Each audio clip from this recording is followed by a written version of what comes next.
Hello, everyone. Welcome again to yet another episode of Some Good Booze. My name is Jonathan Pogash. I am founder and owner of The Cocktail Guru. Hopefully you all had a great weekend, and hopefully this video is working and things are not too delayed or fuzzy.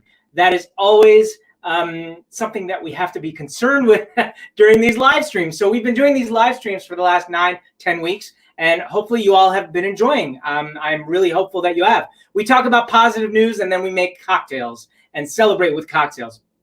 Today we are making a classic tiki cocktail. We are going tiki and we are honoring my good friend Jeff Berry, Jeff the Beach Bum Berry, as well as Don the Beachcomber, the creator of the zombie cocktail. But first, how about some inspiring news? And if you haven't gone to our YouTube page, please go ahead and click like on our YouTube page, and also the Cocktail Guru page. Click like and follow us. Ask us questions. We don't know if you're here. Us. It's me. I say us. It's the royal we.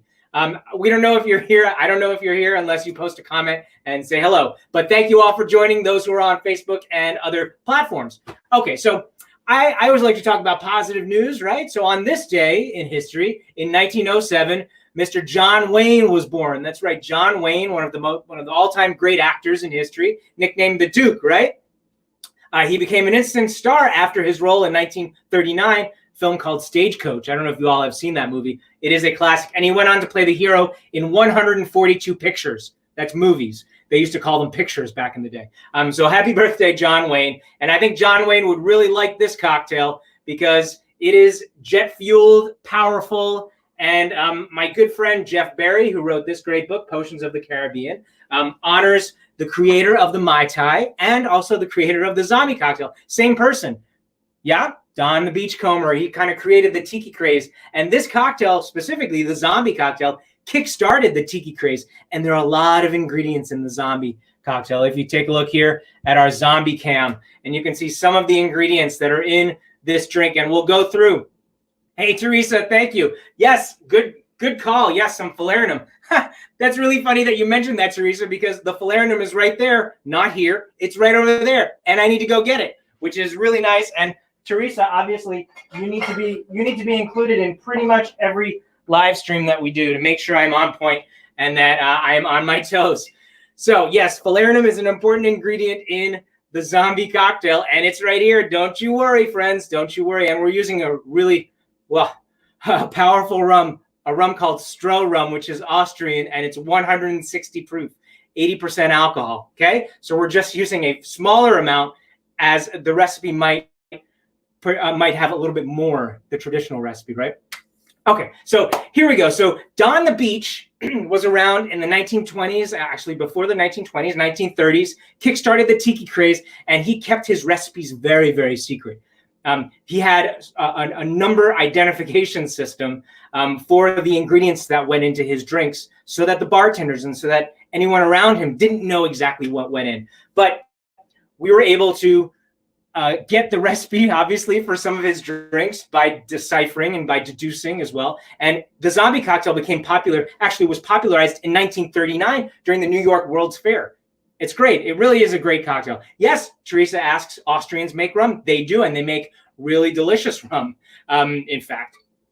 Okay, so you'll notice, so I have my cocktail shaker, but we're not using our cocktail shaker, folks.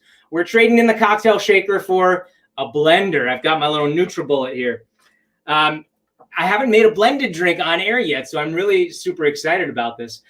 So the traditional recipe calls for a lot of different ingredients, but I'm just going to go through and make this for you. And we'll talk about the ingredients as we go along. So I have my Stroh 160 proof rum, 80% alcohol. We're doing 1.5 ounces. This is their spiced rum, okay?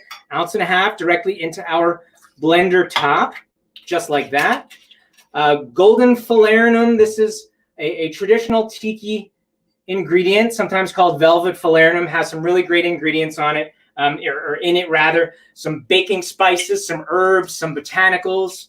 It's really nice. Cinnamon, nutmeg. We're doing 1 ounce of our FALERNUM directly into our tin. Well, not our tin, folks. It's a blended drink, right? So the blender top. I'm so used to saying glass and tin. Blender. Blender, blender, blender. The blender is not broken today, folks. A lot of bartenders like to say the blender is broken.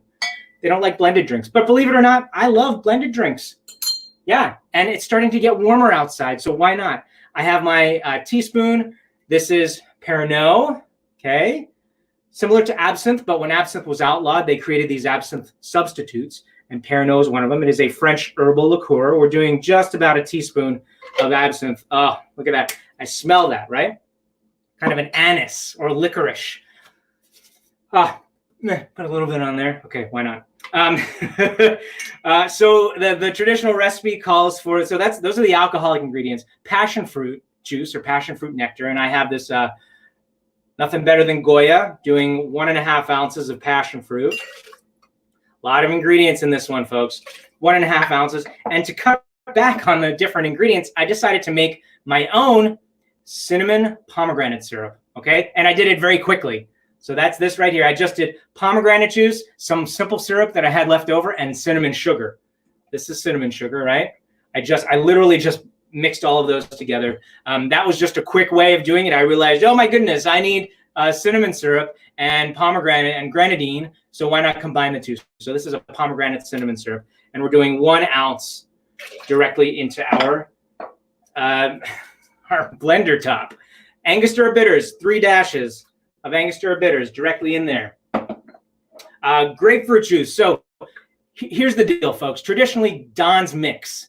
That is a blended, a bunch of different ingredients together, and that is a main ingredient in, an integral ingredient in the zombie. Donn's mix is essentially cinnamon syrup, grapefruit, and cinnamon syrup and grapefruit. So I just separated some of these ingredients, and I have some grapefruit juice here, and I'm doing 1 ounce of grapefruit juice. Folks, that is it. Okay, now we're going to add ice. Let's see how this goes. First blended drink on some good booze. Hey, why not? Why not? What's everyone drinking today? What are you drinking today? Comment. Tell me. We're doing, I'm doing probably the equivalent of 1 cup of ice, okay? Right in here. See, folks? And now we'll add the top on. We'll make sure that our blender is plugged in. I did not want to plug this in and potentially trip over it until we started. There we go.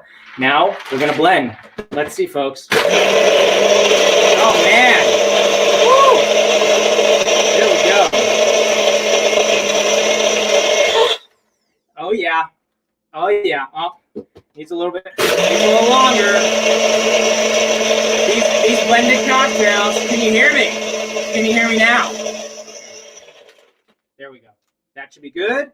Let's unplug this just so that, I am prone to tripping over things. I want to make sure I don't trip over it. So you could do one of two things. You could either pour this into a really cool looking tiki mug. I've got a couple of them right here. Here's one. Classic tiki mug. Yeah. But I would like you all to see what this drink looks like. So I'm going to pour it right into my hurricane glass over here. That's what this is called. Let's see if you can see. All right. Here we go. Oh, man. Oh, my goodness. Look at that. Look at that. And did you all know another ingredient that is in my refrigerator right next to me? Don't worry. Go right over here. Did you know that today was National Cherry Dessert Day? I sure as heck didn't know that. But that just came across my desk, the fact that it was. So why not put a really nice maraschino cherry right on there? If you have some fresh herbs, that would be nice too. Nice fresh mint sprig. Why not? I'm going to do this little cherry right there. That is a real tiki drink, my friends. And that is a zombie. Be careful. Be careful when you drink your zombies. They are strong. Let's see. Should we do a cocktail guru straw in there? Yeah. Why not? I'm going to take a little sip. You ready? Okay.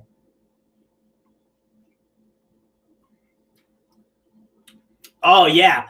Oh, man.